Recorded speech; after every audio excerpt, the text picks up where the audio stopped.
Hi friends, welcome to my channel MS Kuchchu creations. Friends, ನಾನಿವತ್ತೊಂದು simple design, ಅದರ grand look ಕಾಣಿಸೋವಂಥದ್ದು ಒಂದು design ತೋರಿಸ್ತಿದ್ದೀನಿ. ಮತ್ತು 6 ಎಳೆ ಥ್ರೆಡ್ ತೊಗೊಂಡಿದ್ದೀನಿ. ಹಾಗೆಯೇ ನೀಡಲ್ ನಂಬರ್ ನಾನು 9 ತೊಗೊಂಡಿದ್ದೀನಿ. 9, 10, 11 ಯಾವುದಾದ್ರೂ ಕೂಡ ತೊಗೋಬೋದು. ಮತ್ತು ನಾನು ತೋರಿಸ್ತಿರೋದು ಸ್ಯಾಂಪಲ್ ಡಿಸೈನು. ಫಸ್ಟಿಗೆ ನಾನು ಇಲ್ಲಿ ಒಂದು ನಾಟ್ ಹಾಕೋತಿದ್ದೀನಿ.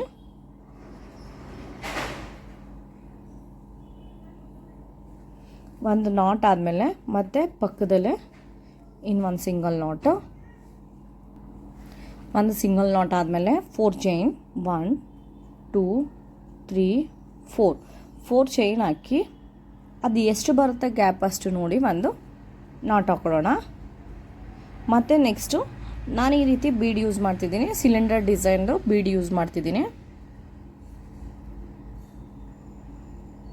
ಈ ಬೀಡನ್ನ ಥ್ರೆಡ್ ಒಳಗಡೆ ತೋರಿಸಿ ಬೀಡ್ ಲಾಕ್ ಮಾಡ್ತಿದ್ದೀನಿ. ಬೀಡ್ ಲಾಕ್ ಆದಮೇಲೆ ಅದೆಲ್ಲಕ್ಕೆ ಬರುತ್ತೆ ಅಲ್ಲಿಗೆ ನೋಡಿಕೊಂಡು ಒಂದು ಸಿಂಗಲ್ ನಾಟ್, ಮತ್ತು 4 ಚೈನ್, 1 2 3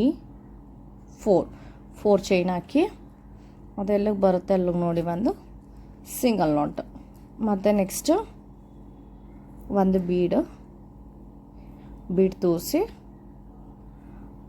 ಬೀಡ್ ಲಾಕ್ ಮಾಡಿ ಮತ್ತು ಒಂದು ಸಿಂಗಲ್ ನಾಟ್, ಮತ್ತು 4 ಚೈನ್, 2 3 4 ಚೈನ್ ಹಾಕಿ ಎಲ್ಲಿಗೆ ಬರುತ್ತೆ ಅಲ್ಲಿಗೆ ನೋಡಿ ಒಂದು ಸಿಂಗಲ್ ನಾಟು. ಫ್ರೆಂಡ್ಸ್, ಇದೇ ರೀತಿ ನಾನು ಒಂದಷ್ಟು ದೂರ ಕಂಟಿನ್ಯೂ ಮಾಡ್ತೀನಿ. ಬೇಸ್ ಚೈನು 4 ಚೈನು, 1 ನಾಟು ಮತ್ತು ಒಂದು ಬೀಡು, 1 ನಾಟು, ಅದೇ ರೀತಿ ಕಂಟಿನ್ಯೂ ಮಾಡಬೇಕು. ನನಗೆ ಒಂದಷ್ಟು ದೂರ ಹಾಕಿ ತೋರಿಸ್ತೀನಿ. Friends, first step base chain ಈ ರೀತಿ ಮುಗಿದಿದೆ. ನಾನು 4 ಚೈನು, 1 ನಾಟು ಮತ್ತು 1 ಬೀಡ್, 1 ನಾಟ್ ಆ ರೀತಿ ಹಾಕಿದ್ದೀನಿ. ಅದು ಮುಗಿದಿದೆ. ಈಗ ನೆಕ್ಸ್ಟ್ ಸ್ಟೆಪ್ ಹೇಗೆ ಹಾಕೋದು ಅಂತ ತೋರಿಸ್ತೀನಿ. ನಾನು ನೆಕ್ಸ್ಟ್ ಸ್ಟೆಪ್ಗೆ ಕಲರ್ ಚೇಂಜ್ ಮಾಡ್ಕೊಂಡಿದ್ದೀನಿ. ಅದು ಕೂಡ 6 ಎಳೆ ಇದೆ. ನಾನಿಲ್ಲಿ ಫಸ್ಟಿಗೆ 1 ನಾಟ್ ಹಾಕ್ಕೊಂಡಿದ್ನಲ್ಲ, ಇಲ್ಲಿ ನಾಟು, ಅಲ್ಲಿ ನಾಟ್ ಹತ್ರ ಹೋಗಿ ಮತ್ತು ಇನ್ನೊಂದು ಸಿಂಗಲ್ ನಾಟ್ ಹಾಕೋತಿದ್ದೀನಿ. ಸಿಂಗಲ್ ನಾಟ್ ಆದಮೇಲೆ ಇದು ಪಕ್ಕದಲ್ಲಿ 4 ಚೈನ್ ಗ್ಯಾಪ್ ಇದೆಯಲ್ಲ, ಆ 4 ಚೈನ್ ಗ್ಯಾಪಲ್ಲಿ ಹೋಗಿ ಮತ್ತೆ ಇನ್ನೊಂದು ಸಿಂಗಲ್ ನಾಟು. ಸಿಂಗಲ್ ನಾಟ್ ಆದಮೇಲೆ 2 ಚೈನ್ ಆದಮೇಲೆ ಸೂಜಿ ಮೇಲೆ ಒಂದು ಸರಿ ಥ್ರೆಡ್ ತೊಗೊಂಡು ಅದೇ ಚೈನ್ ಗ್ಯಾಪಲ್ಲಿ ಹೋಗಿ ಒಂದು ಹಾಫ್ ಡಬಲ್ ಕ್ರೋಶ ಹಾಕೊಳ್ಳೋಣ. ಹಾಫ್ ಡಬಲ್ ಕ್ರೋಶ ಅಂದರೆ ಅದೇ ಚೈನ್ ಗ್ಯಾಪಲ್ಲಿ ಹೋಗಿ ಥ್ರೆಡ್ ತಂದರೆ 3 ಆಗುತ್ತೆ. 3 ಒಳಗಡೆನೂ ಒಟ್ಟಿಗೆ ತೊಗೋಬೇಕು. ಅದು ಬಂದು ಹಾಫ್ ಡಬಲ್ ಕ್ರೋಶ ಆಗುತ್ತೆ. ನೆಕ್ಸ್ಟು ನಾನು ಇಲ್ಲಿ 2 ಚೈನ್ ಹಾಕೋತಿದ್ದೀನಿ. 2 ಚೈನ್ ಆದಮೇಲೆ ಮತ್ತೆ ಸೂಜಿ ಮೇಲೆ ಒಂದು ಸರಿ ಥ್ರೆಡ್ ತೊಗೊಂಡು ಇಲ್ಲಿ ಏನು ಇದೇ ಚೈನ್ ಗ್ಯಾಪಲ್ಲಿ ಹೋಗಿ ನಾನು ಥ್ರೆಡ್ ತಂದರೆ 3 ಆಗುತ್ತೆ. 3ಅಲ್ಲಿ ಒಂದೇ ಸರಿ ತೊಗೋಬೇಕು 3 ಒಳಗಡೆನು. ಮತ್ತು ನೆಕ್ಸ್ಟ್ ಅದೇ ಚೈನ್ ಗ್ಯಾಪಲ್ಲಿ ಹೋಗಿ ನಾನು ಥ್ರೆಡ್ ಹಾಕಿ ಥ್ರೆಡ್ ತರ್ತಿದ್ದೀನಿ. ಥ್ರೆಡ್ ತಂದಮೇಲೆ 3 ಆಗುತ್ತೆ. 3ಅಲ್ಲಿ ಒಂದೇ ಸರಿ ತೊಗೋಬೇಕು. ಇಲ್ಲಿ ಪಟ್ಟು ನಾನು 2 half double crochet, 2 chain, 2 half double crochet ಹಾಕಿದ್ದೀನಿ. ನೆಕ್ಸ್ಟ್ 3 4 5 ಚೈನ್ ಹಾಕಿದ್ದೀನಿ. 5 ಚೈನ್ ಆದಮೇಲೆ ಮತ್ತೆ ಸೂಜಿ ಮೇಲೆ ಒಂದು ಸರಿ ಥ್ರೆಡ್ ತೊಗೊಂಡು ಈ ನೆಕ್ಸ್ಟ್ 4 ಚೈನ್ ಗ್ಯಾಪ್ ಇದೆಯಲ್ಲ, ಅಲ್ಲಿ ಹೋಗಿ ಥ್ರೆಡ್ ತಂದು 3 ಆಗುತ್ತೆ. 3 ಒಳಗಡೆನೂ ಒಟ್ಟಿಗೆ ಇಲ್ಲೂ ಕೂಡ half double crochet, 2 half double crochet ಹಾಕೋಬೇಕು. 2 ಹಾಫ್ ಡಬಲ್ ಕ್ರೋಶ ಆದಮೇಲೆ ಮತ್ತೆ 2 ಚೈನ್ ಆದಮೇಲೆ ಮತ್ತೆ 2 ಹಾಫ್ ಡಬಲ್ ಕ್ರೋಶ,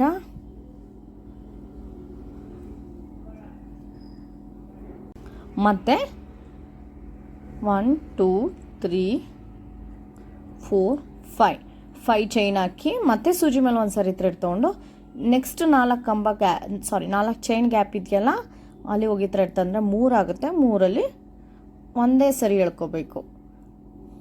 ಮತ್ತು ಅದೇ ರೀತಿ ಹಾಫ್ ಡಬಲ್ ಕ್ರೋಶ ಹಾಕೋಬೇಕು.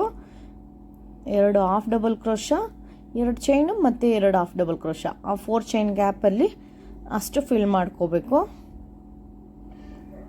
2 ಚೈನ್ ಹಾಕಿ 2 ಹಾಫ್ ಡಬಲ್ ಕ್ರೋಶ ಹಾಕೋತಿದ್ದೀನಿ. ಫ್ರೆಂಡ್ಸ್, ಇದೇ ರೀತಿ ಸೆಕೆಂಡ್ ಸ್ಟೆಪ್ಪನ್ನ ಕಂಟಿನ್ಯೂ ಮಾಡ್ಕೊಂಡು ಹೋಗಬೇಕು. ಫ್ರೆಂಡ್ಸ್, ನಾನಿಲ್ಲಿ ಹಾಫ್ ಡಬಲ್ ಕ್ರೋಶ ಹಾಕಿ ಸೆಕೆಂಡ್ ಸ್ಟೆಪ್ ಮುಗಿದಿದೆ. ಈಗ ನನಗೆ ಈ ರೀತಿ ಲಾಸ್ಟಲ್ಲಿ ಎಂಡ್ ಮಾಡ್ಕೊಂಡು ಕಟ್ ಮಾಡ್ಕೊಂಡಿದ್ದೀನಿ. ಈಗ ನಾನು ನೆಕ್ಸ್ಟ್ ಸ್ಟೆಪ್ ಹೇಗೆ ಹಾಕೋದು ಅಂತ ತೋರಿಸ್ತೀನಿ.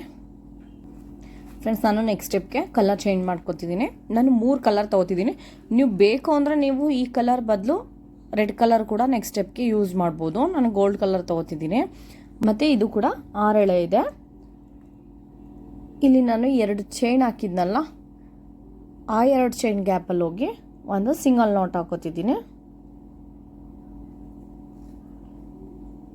ಸಿಂಗಲ್ ನಾಟ್ ಆದಮೇಲೆ ಮತ್ತು ನೆಕ್ಸ್ಟ್ ಈ 2 ಚೈನ್ ಗ್ಯಾಪ್ ಇತ್ತಲ್ಲ, ಈ 2 ಚೈನ್ ಗ್ಯಾಪಲ್ಲಿ ಹೋಗಿ ಒಂದು ಸಿಂಗಲ್ ನಾಟ್, ಮತ್ತು ಇನ್ನೊಂದು. ಒಟ್ಟು ಇಲ್ಲಿ ನಾನು 2 ಸಿಂಗಲ್ ನಾಟ್ಗಳನ್ನ ಬಳಸ್ತಿದ್ದೀನಿ. ನೆಕ್ಸ್ಟು ಸೂಜಿ ಮೇಲೆ ಒಂದ್ಸರಿ ಥ್ರೆಡ್ ತೊಗೊಂಡು ಈ 5 ಚೈನ್ ಹಾಕಿದ್ವಲ್ಲ, ಈ ಗ್ಯಾಪಲ್ಲಿ ಹೋಗಿ ಥ್ರೆಡ್ ತಂದರೆ 3 ಆಗುತ್ತೆ. 3ರಲ್ಲಿ 2ರಲ್ಲಿ 1, 2ರಲ್ಲಿ 1. ಇಲ್ಲೂ ಕೂಡ ನಾನು ಒಂದು ಕಂಬ ಅಂದರೆ ಡಬಲ್ ಕ್ರೋಶ ಹಾಕೋತಿದ್ದೀನಿ. ಇದರೊಳಗಡೆ ಒಟ್ಟು ನಾನು 7 ಡಬಲ್ ಕ್ರೋಶಗಳನ್ನ ಯೂಸ್ ಮಾಡ್ತಿದ್ದೀನಿ. 3 ಸೂಜಿ ಮೇಲೆ ಒಂದ್ಸರಿ ಥ್ರೆಡ್, ಈ 5 ಚೈನ್ ಗ್ಯಾಪಲ್ಲಿ ಹೋಗಿ ಥ್ರೆಡ್ ತಂದರೆ 3 ಆಗುತ್ತೆ. 3ರಲ್ಲಿ 2ರಲ್ಲಿ 1, 2ರಲ್ಲಿ 1, 4, 5, 6, 7, 7 ಡಬಲ್ ಕ್ರೋಶಗಳನ್ನ ಹಾಕಿದ್ದೀನಿ. ಮತ್ತು ನಾನು ನೆಕ್ಸ್ಟು ಈ 2 ಚೈನ್ ಗ್ಯಾಪ್ ಇದೆಯಲ್ಲ, 2 half double crochet, 2 half double crochet ಮಧ್ಯದಲ್ಲಿ ನಾವು 2 ಚೈನ್ ಗ್ಯಾಪ್ ಹಾಕಿದ್ವಲ್ಲ, ಅಲ್ಲಿ ಹೋಗಿ ನಾನು 2 ಸಿಂಗಲ್ ನಾಟ ತಗೋತೀನಿ. ಅಲ್ಲಿ 2 ಸಿಂಗಲ್ ನಾಟು, 2 ಸಿಂಗಲ್ ನಾಟ್ ಆದಮೇಲೆ ಮತ್ತೆ ಸೂಜಿ ಮೇಲೆ ಒಂದ್ಸರಿ ಥ್ರೆಡ್ ತೊಗೊಂಡು ಈ ಚೈನ್ ಗ್ಯಾಪ್ ಇದೆಯಲ್ಲ, 5 ಚೈನ್ ಗ್ಯಾಪು, ಅಲ್ಲಿ ಹೋಗಿ ನಾನು ಮತ್ತೆ 7 ಡಬಲ್ ಕ್ರೋಶಗಳನ್ನ ಫಿಲ್ ಮಾಡ್ಕೊತಿದ್ದೀನಿ. 2, 3.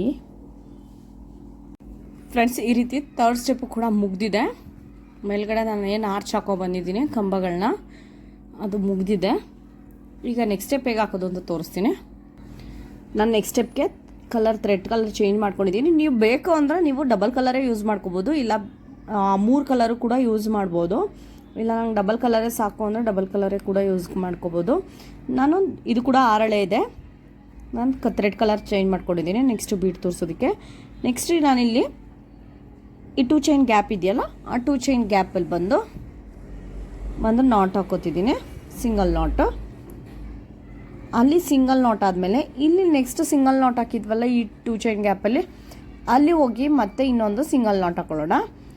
ಸಿಂಗಲ್ ನಾಟ್ ಆದಮೇಲೆ ನಾನು ಇಲ್ಲಿ ಮೇಲ್ಗಡೆ ಬೀಡ್ಸ್ ತೋರಿಸ್ಕೊಂಡು ಹೋಗ್ತಿದ್ದೀನಿ.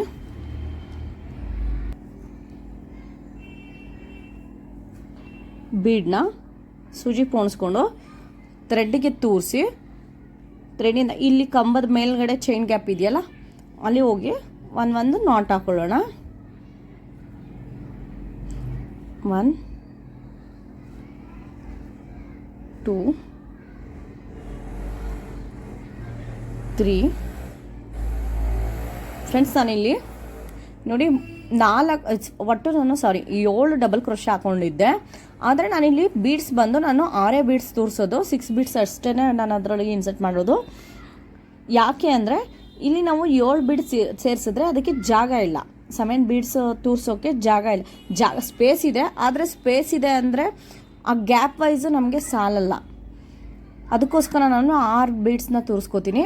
ನಾವೇನಾದರೂ 7 ಬೀಡ್ಸ್ ತೋರಿಸಿದ್ರೆ ಅದು ಸ್ವಲ್ಪ ಕುಕ್ಕಿಸ್ಕೊಂಡಂಗೆ ಅನಿಸುತ್ತೆ. ನಾನು ಅದು ಕೂಡ ತೋರಿಸ್ತೀನಿ ನಾನು ಹೇಗಾಗುತ್ತೆ ಅಂತ. ನಾನಿಲ್ಲಿ ನೋಡಿ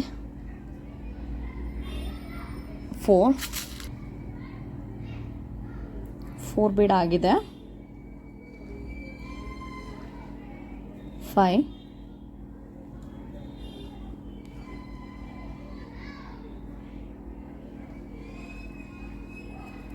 6, 7. ನಾನು 7 ಬೀಡನ್ನ ತೋರಿಸ್ಕೊಂಡಿದ್ದೀನಿ. ಇಲ್ಲಿ 7 ಬೀಡ್ಸ್ ಹಾಕ್ಕೊಂಡಿದ್ದೀನಿ. ಇಲ್ಲಿ ನಾನು ಅದಾದಮೇಲೆ ಈ 2 ಚೈನ್ ಗ್ಯಾಪಲ್ಲಿ ನಾವು ಡಬಲ್ ನಾಟ್ ಹಾಕಿದ್ವಲ್ಲ, ಅಲ್ಲಿ ಹೋಗಿ ಮತ್ತೆ ಡಬಲ್ ನಾಟ್ ಹಾಕೊಳ್ಳೋಣ. 1, 2 ಡಬಲ್ ನಾಟ್ ಆದಮೇಲೆ ನಾನು ಮತ್ತೆ ನೆಕ್ಸ್ಟ್ ಡಬಲ್ ಕ್ರೋಶದ ಮೇಲೂ ಕೂಡ ನಾನು 7 ಬೀಡ್ಸ್ ಹಾಕೋತಿದ್ದೀನಿ. 1, 2. ಫ್ರೆಂಡ್ಸ್, ನಾನಿಲ್ಲಿ 7 ಬೀಡ್ಸ್ ಹಾಕಿದ್ದೀನಿ. ನೋಡಿ 7 ಬೀಡ್ಸ್ ಹಾಕಿದ ಮೇಲೆ ಈ ರೀತಿ ಕೊಕ್ಕರ್ಸ್ಕೊಂಡಂಗೆ ಕಾಣಿಸುತ್ತೆ. ನೋಡಿ ನಿಮ್ಗೆ ಡಿಫ್ರೆನ್ಸ್ ಗೊತ್ತಾಗ್ತಿರ್ಬೋದು. ನೋಡಿ ಫಿನಿಶಿಂಗ್ ನೀಟಾಗಿ ಕೂತಿಲ್ಲ. ಈ ರೀತಿ ಕೊಕ್ಕರ್ಸ್ಕೊಂಡಂಗಾಗುತ್ತೆ. ನಮಗೆ ಇಲ್ಲಿ ಆರ್ಚ್ ಫಿಲ್ ಮಾಡೋದಕ್ಕೆ ಸ್ಪೇಸ್ ಇರುತ್ತೆ, ಆದರೆ ಬೀಡ್ಸ್ ಫಿಲ್ ಮಾಡೋದಕ್ಕೆ ಸ್ಪೇಸ್ ಇರಲ್ಲ ನಮಗಿಲ್ಲಿ. ನಮಗೆ ನೀಟಾಗಿ ಫಿನಿಶಿಂಗ್ ಕೂತ್ಕೊಳ್ಳೋದಿಲ್ಲ. ಅದಕ್ಕೋಸ್ಕರ ನಾವಿಲ್ಲಿ ಏನು ಮಾಡಬೇಕು, ಇಲ್ಲಿ ನೀವು ಎಷ್ಟು 9 ಡಬಲ್ ಕ್ರೋಶಗಳನ್ನ ಹಾಕಿದ್ರೂ ಕೂಡ ಸ್ಪೇಸ್ ಇರುತ್ತೆ. ನಮಗೆ ಬೀಡ್ಸಲ್ಲಿಗೆ ನಮಗೆ ಒಂದು 6 ಬೀಡ್ ಅಷ್ಟೇ, ಈ ಸ್ಪೇಸ್ಗೆ ಈ ಡಿಸ್ಟೆನ್ಸ್ಗೆ ನಮಗೆ ಒಂದು 6 ಹಿಡಿಯುತ್ತೆ ಅಷ್ಟೇ. ಅದಕ್ಕೋಸ್ಕರ ನಾನು ಇದಕ್ಕೆ 6 ಫಿಲ್ ಮಾಡ್ಕೊಂಡು ನಿಮಗೆ ಡಿಫ್ರೆನ್ಸ್ ಗೊತ್ತಾಗಲಿ. ಇದು ಫಿನಿಶಿಂಗ್ ನೀಟಾಗಿ ಕೂತ್ಕೊಳ್ಳಲ್ಲ, ಕೊಕ್ಕರ್ಸ್ಕೊಂಡಂಗೆ ಅನಿಸುತ್ತೆ ಬೀಡ್ಸ್ ಫಿಲ್ ಮಾಡಿದ್ಮೇಲೆ. ಅದಕ್ಕೋಸ್ಕರ ನಾನು ಡಿಫ್ರೆನ್ಸ್ ಗೊತ್ತಾಗಲಿ ಅಂದ್ಬಿಟ್ಟು ನಾನು ಹಾಕಿದ್ದು. ಓಕೆ, 7 ಇದೆ ಇದರಲ್ಲಿ. ನಾನೀಗ ಇದನ್ನು ತೆಗೆದುಬಿಟ್ಟು ನಾನು 6 ಬೀಡ್ಸ್ನ ಇನ್ಸರ್ಟ್ ಮಾಡ್ತೀನಿ, ಆವಾಗ ನಿಮಗೆ ಡಿಫ್ರೆನ್ಸ್ ಗೊತ್ತಾಗುತ್ತೆ. ನೋಡಿ, ಇದು ಬಂದು ಸೊಟ್ಟ ಇದೆ, 7 ಬೀಡ್ಸ್ ಹಾಕಿರೋದ್ರಿಂದ ನಾನು ಇದರಲ್ಲಿ ಒಂದು ಸ್ಕಿಪ್ ಮಾಡ್ತೀನಿ ಮಧ್ಯದಲ್ಲಿ. ಈಗ 7 ಇದೆ ಅಲ್ವಾ ಡಬಲ್ ಕ್ರೋಶ, ಒಂದನ್ನು ಸ್ಕಿಪ್ ಮಾಡಿ ನೆಕ್ಸ್ಟ್ ಮನೆಗೆ ಜಂಪ್ ಹಾಕ್ತೀನಿ, ಒಂದು ಬಿಟ್ಟು ಒಂದು ಮನೆಗೆ ಜಂಪ್ ಹಾಕ್ತೀನಿ, ಆವಾಗ 6 ಬೀಡ್ಸ್ ಹಾಕೋಬೋದು. ಆವಾಗ ಫಿನಿಶಿಂಗ್ ನೀಟಾಗಿ ಕೂರಿಸ್ಕೊಳ್ಳುತ್ತೆ. ತೋರಿಸ್ತೀನಿ ಹೇಗೆ ಹಾಕೋದು ಅಂತ. ಇಲ್ಲಿ ನಾನು ಇವಾಗ 3 ಬೀಡನ್ನ ತೋರಿಸ್ಕೊಂಡಿದ್ದೀನಿ. ನೆಕ್ಸ್ಟು 4ನೇದನ್ನ ಥ್ರೆಡ್ಗೆ ತೋರಿಸಿ ನಾನು ಈ ಮನೆ ಸ್ಕಿಪ್ ಮಾಡ್ತಿದ್ದೀನಿ. 4ನೇ ಡಬಲ್ ಕ್ರೋಶನ ಸ್ಕಿಪ್ ಮಾಡಿ 5ನೇ ಡಬಲ್ ಕ್ರೋಶಗೆ ನಾನು ಬೀಡನ್ನ ಹಾಕ್ತಿದ್ದೀನಿ. ಬೀಡ್ ಹಾಕಿ ಒಂದು ನಾಟ್ ಹಾಕೋತಿದ್ದೀನಿ. ನೆಕ್ಸ್ಟ್ ನೀವು ಕಂಟಿನ್ಯೂ ಮಾಡಬೇಕು. ಅದು ಒಂದು ಮಾತ್ರ ಮಧ್ಯದಲ್ಲಿ ಬಿಡಬೇಕು. ನೀವು ಯಾವಾಗಲೂ ಕೂಡ ಬೀಡನ್ನ ತೋರಿಸುವಾಗ ನಿಮ್ಗೇನಾದರೂ ಆ ರೀತಿ ಬೀಡ್ ಫಿನಿಶಿಂಗ್ ಕುತ್ಕೊಳ್ಳಿಲ್ಲ, ಅದು ಸ್ವಲ್ಪ ರಿಂಕಲ್ಸ್ ರೀತಿ ಬರ್ತಿದೆ, ಕ್ರಾಸ್ ಒಂಥರ ಸೊಟ್ಟಪಟ್ಟ ರೀತಿ ಕಾಣಿಸುತ್ತೆ, ಆ ರೀತಿ ಏನಾದರೂ ಆಗ್ತಿದೆ ಅಂದಾಗ ನೀವು ಅಲ್ಲಿಗೆ ಒಂದು ಬೀಡನ್ನ ಲೆಸ್ ಮಾಡ್ಕೋಬೇಕಾಗುತ್ತೆ. ಒಂದು ಮನೆ ಸ್ಕಿಪ್ ಮಾಡಿ ಹಾಕೋದ್ರಿಂದ ಏನೂ ಆಗೋದಿಲ್ಲ. ಒಂದು ಡಬಲ್ ಕ್ರೋಶನ ಸ್ಕಿಪ್ ಮಾಡಿ ನೀವು ಬೀಡ್ ತೋರಿಸ್ಕೋಬೋದು. ಆ ಫಿನಿಶಿಂಗ್ ಕೂಡ ಇನ್ನೂ ಚೆನ್ನಾಗೂ ಕೂತ್ಕೊಳ್ಳುತ್ತೆ. ಇಲ್ಲ ನೀವು ಬೀಡ್ಸ್ ಜಾಸ್ತಿ ಕಾಣಿಸ್ಬೇಕು ಅಂದರೆ ನೀವು ಸ್ಮಾಲ್ ಸೈಜ್, ಇದರಿಂದ 1 ನಂಬರ್ ಸ್ಮಾಲ್ ಸೈಜ್ ಬೀಡನ್ನ ಯೂಸ್ ಮಾಡ್ಬೋದು.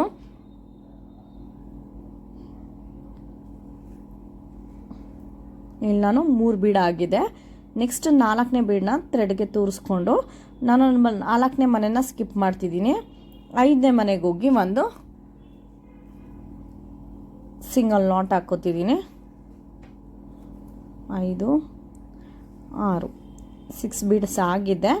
ನೆಕ್ಸ್ಟ್ ಮತ್ತೆ ನಾನಿಲ್ಲಿ ನೆಕ್ಸ್ಟ್ 2 ಚೈನ್ ಗ್ಯಾಪ್ ಇದೆಯಲ್ಲ ಅಲ್ಲಿ ಹೋಗಿ 2 ನಾಟ್ ಹಾಕೋತಿದ್ದೀನಿ. ನೋಡಿ, ಈಗ ಫಿನಿಶಿಂಗು ನಾವಿಲ್ಲಿ ಕುಚ್ಚು ಕಟ್ಟಿದ್ರೂ ಕೂಡ ಇದು ಸೊಟ್ಟವಾಗಿ ಕಾಣಿಸೋದಿಲ್ಲ, ನೀಟಾಗಿ ಸ್ಟ್ರೈಟಾಗಿ ಕೂತಿರುತ್ತೆ, ಸ್ಟಿಫ್ ಆಗಿರುತ್ತೆ. ಇದೇ ರೀತಿ ನೀವು ಪೂರ ಕಂಟಿನ್ಯೂ ಮಾಡ್ಕೋತೀನಿ.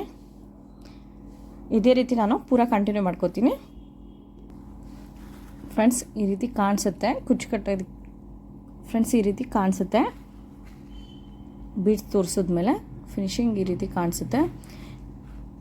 ಇದು ನೀವು 1 ಅಥವಾ 2 3 ಸ್ಕಿಪ್ ಮಾಡೋದ್ರಿಂದ, ಕಂಬಗಳನ್ನ ಡಬಲ್ ಕ್ರೋಶನ ಸ್ಕಿಪ್ ಮಾಡಿ ಬೀಡ್ ತೋರಿಸೋದ್ರಿಂದ ಏನೂ ವ್ಯತ್ಯಾಸ ಆಗೋದಿಲ್ಲ. ಅದು ಇನ್ನೂ ಕೂಡ ಚೆನ್ನಾಗೇ ಕಾಣಿಸುತ್ತೆ. ಡಿಫ್ರೆನ್ಸ್ ಅಂದರೆ ಸೊಟ್ಟ ಬಟ್ಟ ಬರೋದು ಸ್ಟ್ರೈಟಾಗಿ ಸ್ಟಿಫ್ ಆಗಿರುತ್ತೆ. ಹಾಗಾಗಿ ನೀವು ಈ ರೀತಿ ಸ್ಕಿಪ್ ಮಾಡಿ ಹಾಕ್ಬೋದು. ಇದು ಕುಚ್ಚು ಕಟ್ಟಿದ ಮೇಲೆ ಯಾವ ರೀತಿ ಕಾಣಿಸುತ್ತೆ ಅಂತ ತೋರಿಸ್ತೀನಿ. ಈ ಜಾಗದಲ್ಲಿ ನಾನು ಕುಚ್ಚು ಕಟ್ಕೋತಿದ್ದೀನಿ, ಈಗ ಕಾಣಿಸುತ್ತೆ ಅಂತ ತೋರಿಸ್ತೀನಿ. ಫ್ರೆಂಡ್ಸ್, ಕುಚ್ಚು ಕಟ್ಟಿದ ಮೇಲೆ ಈ ರೀತಿ ಕಾಣಿಸುತ್ತೆ ನೋಡಿ. ಫಿನಿಶಿಂಗ್ ತುಂಬ ಚೆನ್ನಾಗಿ ಕಾಣಿಸುತ್ತೆ. ಇದು ತುಂಬ್ದಂಗೆ ಇರುತ್ತೆ ಮತ್ತು ಗ್ರ್ಯಾಂಡ್ ಲುಕ್ಕು ಕೊಡುತ್ತೆ ನೋಡಿ, ತುಂಬ ಗ್ರ್ಯಾಂಡ್ ಲುಕ್ ಕೊಡುತ್ತೆ ಮತ್ತು ಬೇಗ ಕೂಡ ಮುಗಿಯುತ್ತೆ. ನಿಮಗೆ ಅಕಸ್ಮಾತ್ ಇಲ್ಲಿ ನನಗೆ ಇನ್ನೂ ಸ್ವಲ್ಪ ಕುಕ್ಕರ್ಸ್ಕೊಂಡಂಗೆ ಆಗ್ತಿದೆ ಅಂದರೆ ನೀವು 5 ಬೀಡ್ಸ್ನೇ ಫಿಲ್ ಮಾಡ್ಕೊಳ್ಳಿ. ಅದು ಎಷ್ಟು ಸ್ಕಿಪ್ ಮಾಡಬೇಕು ನಿಮಗೆ ಅಲ್ಲಿ ನೋಡಿದಾಗ ಗೊತ್ತಾಗುತ್ತೆ. ಕುಕ್ಕರ್ಸ್ಕೊಂಡಾಗ ಅಷ್ಟು ಸ್ಕಿಪ್ ಮಾಡಿ ನೀವು ಹಾಕೋಬೋದು. ಅದರಿಂದ ಏನೂ ಡಿಫ್ರೆನ್ಸ್ ಏನೂ ಆಗೋದಿಲ್ಲ. ಇನ್ನೂ ತುಂಬ ಚೆನ್ನಾಗೇ ಕೂತ್ಕೊಳ್ಳುತ್ತೆ ಡಿಸೈನು ನೋಡಿ. ಫ್ರೆಂಡ್ಸ್, ಈ ಡಿಸೈನ್ ನಿಮ್ಗೆ ಇಷ್ಟ ಆಗಿದ್ರೆ ಒಂದು ಲೈಕ್ ಮಾಡಿ ಮತ್ತು ಹೇಗಿದೆ ಅಂತ ಕಾಮೆಂಟ್ ಮಾಡಿ ತಿಳಿಸಿ. ಹಾಗೆ ಯಾರೆಲ್ಲ ಇನ್ನೊಂದು ಚಾನಲ್ನ ಸಬ್ಸ್ಕ್ರೈಬ್ ಮಾಡ್ಕೊಂಡಿಲ್ಲ ಪ್ಲೀಸ್ ಅವರೆಲ್ಲ ಸಬ್ಸ್ಕ್ರೈಬ್ ಮಾಡ್ಕೊಂಡು ನೋಡಿ. Thank you for watching.